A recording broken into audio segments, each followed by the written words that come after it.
बाप की हत्या हुई है, लेकिन बेटी का बलात्कार नहीं हुआ। यह साबित करता है कि मारने वाले शरीफ थे। पता नहीं लोग ऐसा बोल भी कैसे लेते हैं। वैसे ही जैसे लोग खड़े होके किसी को पिट के मरते हुए देख सकते हैं। एक बार जब इंसानियत से थोड़ा इमोशनल डिस्टेंस हो जाता है ना, तो बहुत कुछ हो जाता है, फर्क नहीं पड़ता। लेकिन फालतू में इसमें प्राइम मिनिस्टर को क्यों घसीट रहे हैं? प्राइम मिनिस्टर है कि दादरी का दरोगा? कुछ भी होता है तो लोग मोदी को गाली देने लगते हैं। गलत हुआ है, लेकिन ये रैंडम है भाई। 4 आदमी मिलके 5वें को मार देता है तो अब सरकार गिराने की बात तो नहीं करेंगे ना आजम साहब? क्या बात है, चुप क्यों है? ऐसा क्यों लगता है आपको क्या कि ये रैंडम है? आपको नहीं लगता है? नहीं, मुझे तो लगता है ये दादरी टाइप केस की तैयारी पिछले 1.5-2 साल से चल रही है। आप और आपका कंस्पिरेसी थ्योरी। सिर्फ थ्योरी नहीं है।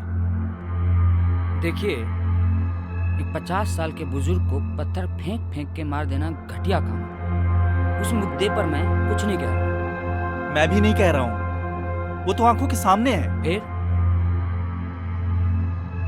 नजफगढ़ के पास एक छवाला गांव है। पिछले साल 2014 में 2 अगस्त को एक ट्रक ड्राइवर अपने ट्रक में कुछ मरे हुए गाय भैंस लेके जा रहा था। एक पुलिस नाके पे रुका।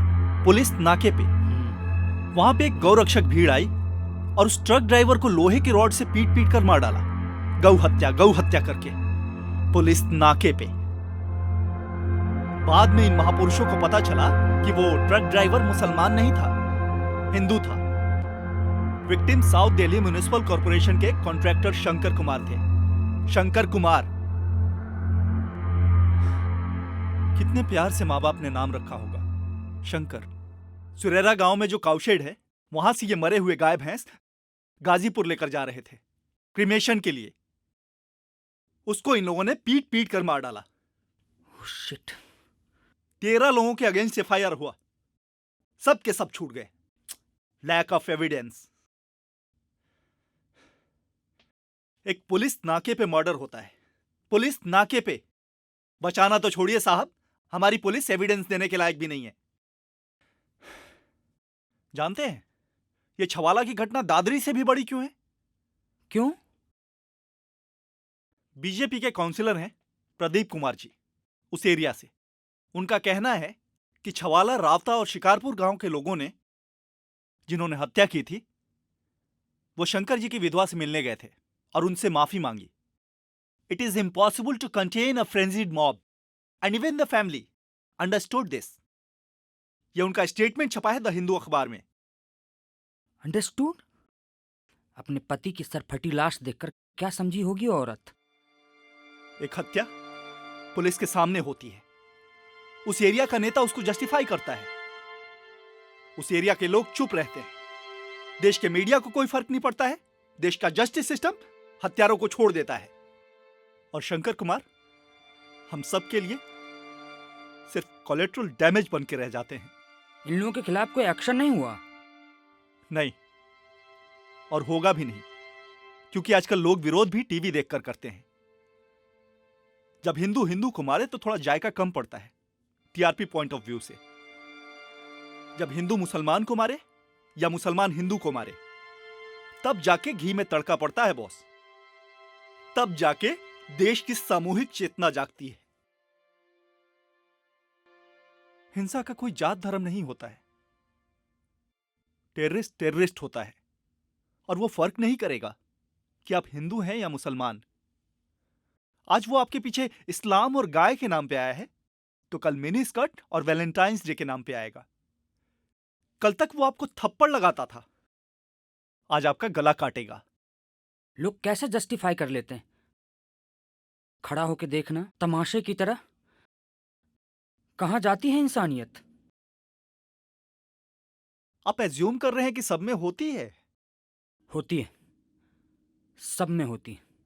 हर आदमी के पास उतना दिमाग तो होता ही है ना, कि सही और गलत का फर्क महसूस कर सके। रियली? क्यों, आपको नहीं लगता?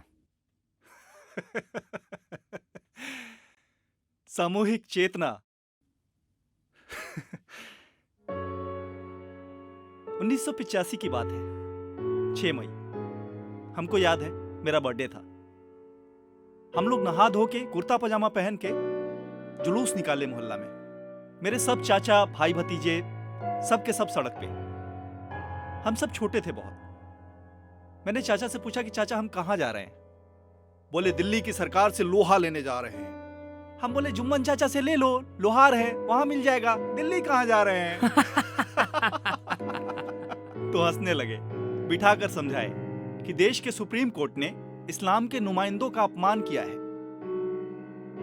1985 में एक 62 साल की तलाक के बाद घर से निकाली हुई शाहबानो जब अपने पति से गुजारे के लिए 500 रुपया महीना मांगती है तो सडनली देश के मुसलमानों की सामूहिक चेतना जाग जाती है और देश का पार्लियामेंट सुप्रीम कोर्ट के फैसले की धज्जियां उड़ाकर एक ऐसा कानून पास करता है जिसमें उस 62 साल की औरत को यह बताया जाता है कि वो गुजारा भत्ता नहीं मांग सकती। और जब ये कानून पास होता है तो हमारे घर में दावत होती है, बड़ी दावत। अब्बू जब बरामदे से गुजर रहे थे तो दादी ने उनको पकड़ लिया। बस इतना ही कहा कि उनकी पोती और बेटियों की गुजारे भत्ते की गुंजाइश से बेदखल करने की दावत का निवाला उनके गले न उतरेगा। उस रात दादी ने कुछ नहीं खाया और हम लोग भर खानदान दबा के बिरयानी खाए। कोई जरूरी नहीं है कि समाज की सामूहिक चेतना की बुनियाद इंसानियत पर रखी हो। राइटर्स, डायरेक्टर्स और हिस्टोरियंस वायलेंस का विरोध कर रहे हैं और जेटली बाबू को लग रहा है ये मोदी विरोध है। क्या कर सकता है कोई? अगर छवाला पे चुप रहोगे तो दादरी होगा। हैवानियत का एक बेसिक रूल है, इसे आतंकवादियों की बंदूकें नहीं, सिर्फ आपकी चुप भी प्रमोट करती है। आजकल बड़ा फैशन हो गया पढ़े लिखे लोगों के बीच में, निगेटिव बातें मत करो, अवॉइड। हाँ, जब तक ये बात आपके घर तक नहीं आ जाती। मुझे तो लगता है कि इसका इकोनॉमिक एंगल है आजम साहब। इकोनॉमिक?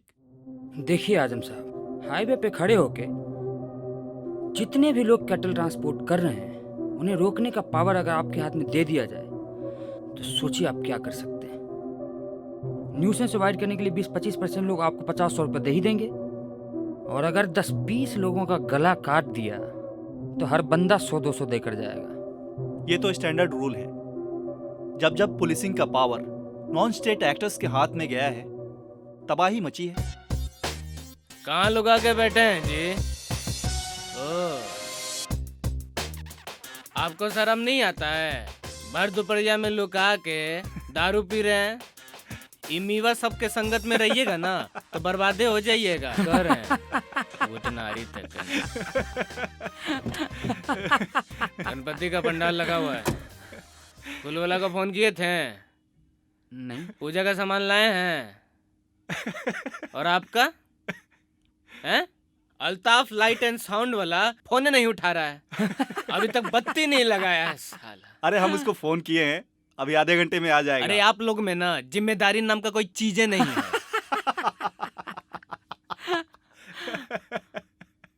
एंटी क्यूटी, आप अपने गौ रक्षक मर्यादा पुरुषोत्तम भाई को छोड़ के इमीवा सबके संगत में रास लीला रचा रहे हैं। शर्म नहीं आता आपको?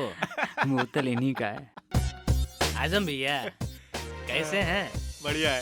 अरे आजकल दिखाइए नहीं देते, आइए घर पे, चाय वाय पिलाएंगे आपको। जरूर जरूर सुमित जी।